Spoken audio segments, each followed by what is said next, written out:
আমার রচিত কবিতা পাঠ করছি অস্তাচলের পথে।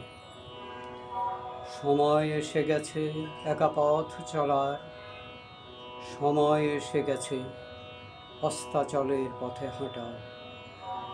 নিস্তরঙ্গ অন্তঃস্থলে শুধুই নীরবতা, বিস্মৃত প্রায় এই অর্বাচীন আমি, কবিতায় সমর্পিত একা পথ চলি।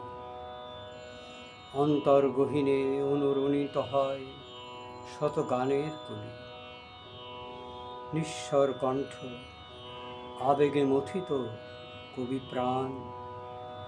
আগোছালো জীবন পারেনি সাজাতে নিজের মতো, একই ললাট লিখন নাকি শিল্পীর অভিশপ্ত জীবন।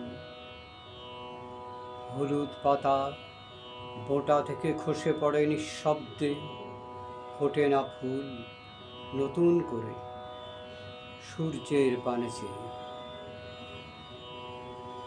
বাতাসে ভাসে না ফুলের সুবাস, কুড়ুতে আসে না ফুল পুষ্পপ্রেমিক দল। একাকী দাঁড়িয়ে থাকে নির্জনতায় ধূসর পাতার এক গাছ। ধন্যবাদ।